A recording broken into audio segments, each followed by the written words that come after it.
Polres Nganjuk AKBP Siswantoro melalui Kasat Reskrim Polres Nganjuk AKP Zulkifli Sinaga menggelar konferensi pers pada Rabu 30 Juli 2024 terkait kasus dugaan pengeroyokan dan penganiayaan di beberapa lokasi di wilayah hukum Polres Nganjuk. Ya, jadi sore hari ini kita akan melakukan doorstop rilis terkait dengan pengungkapan kejadian pengeroyokan tahun 70 di 2 TKP, yaitu di wilayah Kertosono dan wilayah Baron. Ya.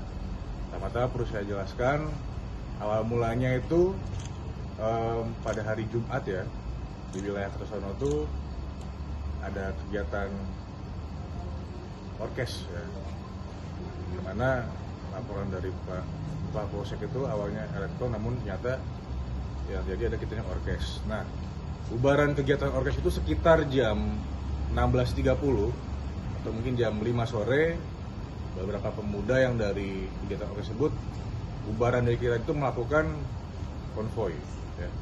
Melakukan konvoy seputaran wilayah Kertosono dan seputaran wilayah Baron. Pada saat mereka melakukan konvoy, mereka melakukan pemukulan dan juga mungkin pelemparan batu di beberapa titik ya. Jadi perlu saya jelaskan, sesuai dengan hasil penyelidikan kami dan pengumpulan barang bukti maupun CCTV maupun rekaman-rekaman video rekaman yang didapati oleh tim lapangan kami ya, dari masyarakat ataupun dari sumber-sumber lainnya. Jadi TKP pertama itu di pertigaan Klinter ya.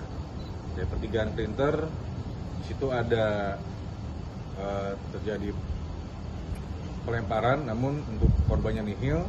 Kemudian mereka bergeser ke Pasar Baru Kertosono.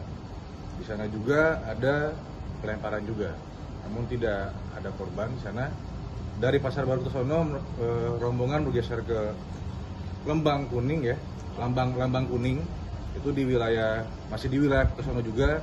Nah, yang di Lambang Kuning ini terjadi pengeroyokan terhadap saudara korbannya, saudara WP ya, saudara WP ya, usianya sudah dewasa ya.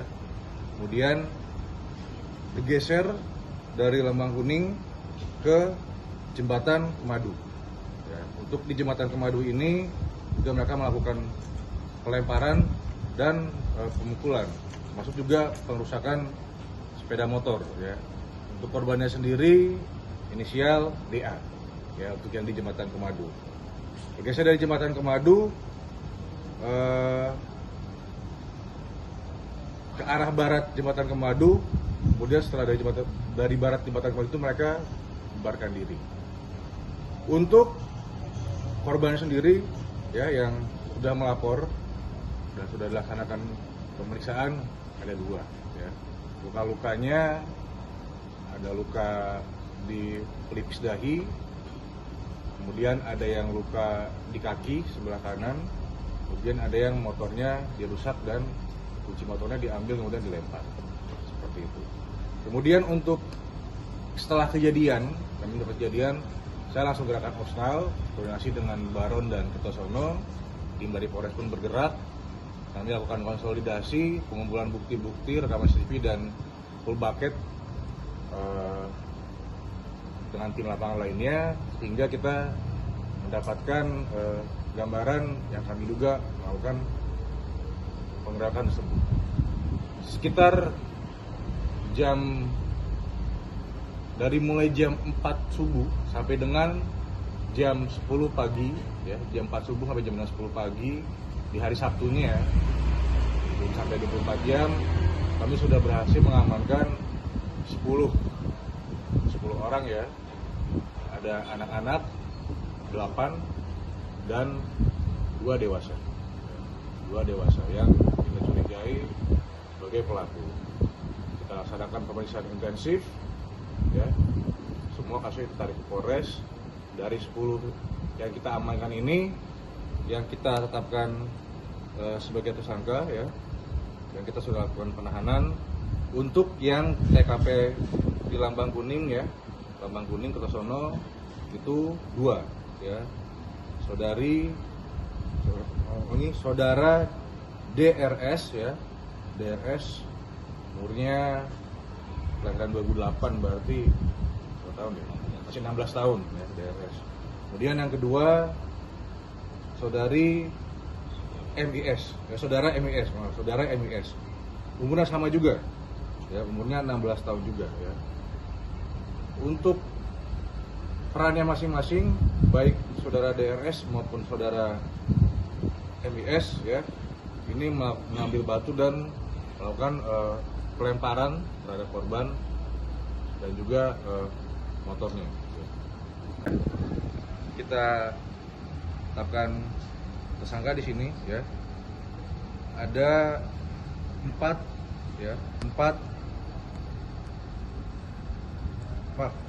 kurangi 5 ya, 5 tersangka, di mana yang 4-nya anak, dalam artian masih di bawah umur, yang 1 sudah dewasa. Untuk yang dewasa inisialnya MA, ya, kemudian UT, ya. Untuk yang dewasa 2, yang anak 3, ya.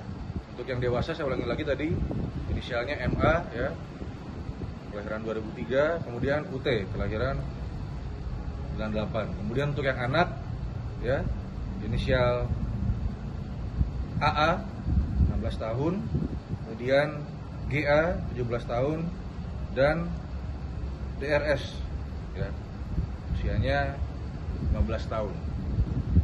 Terhadap 2 pelaku dewasa yang sudah kita lakukan pemeriksaan, kita sudah tahan dan prosesnya tetap berlanjut. Kemudian untuk yang 4 orang anak ini, kita sudah berkoordinasi dengan dinas sosial dan kita sudah titipkan di dinas sosial. Untuk pasal sendiri yang diterapkan, kita terapkan pasal 170 ayat 1 KUHP, karena ancaman hukuman paling lama 7 tahun. Jadi sebelumnya itu yang diamankan berapa orang? Awalnya 10, hari Sabtu itu 10, kemudian Sabtu sore itu diamankan lagi 2 orang, tapi satu sebagai saksi. Setelah kita lakukan pemeriksaan, ternyata mereka tidak melakukan pemukulan, hanya bersama-sama dengan rombongan. Motifnya apa? Motifnya berdasarkan hasil pemeriksaan kami, motifnya gaya-gayaan gitu ya, biasa anak muda konvoi gitu ya. Saya nggak tahu, mungkin ada motif-motif tertentu, terdendam atau apa sebelumnya. Ya, mereka lewat, ada yang mereka tidak sukai pada saat di jalan, mereka berhentikan, mereka lemparin, mereka pukulin. Dari kelompok perguruan silat atau geng motor, Pak? Saya tidak bisa pastikan ini dari perguruan silat karena tidak semuanya. Bisa saya katakan lukanya termasuk masih bisa untuk melakukan kegiatan, ya, bukan luka berat. Memang untuk motor yang dirusak ada beberapa kerusakan, untuk nilai kerugiannya saya bisa pastikan, ya. Jadi untuk kondisi korban, kondisinya masih bisa melakukan kegiatan, ya, bisa dikatakan luka ringan.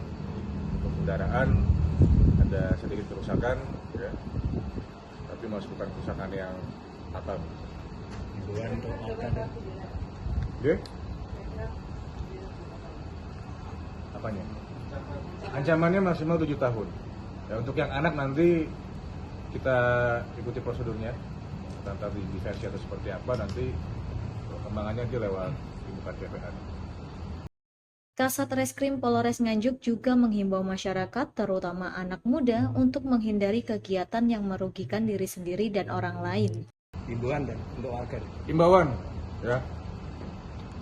Saya menghimbau untuk warga masyarakat Nganjuk, terutama anak-anak muda, ya.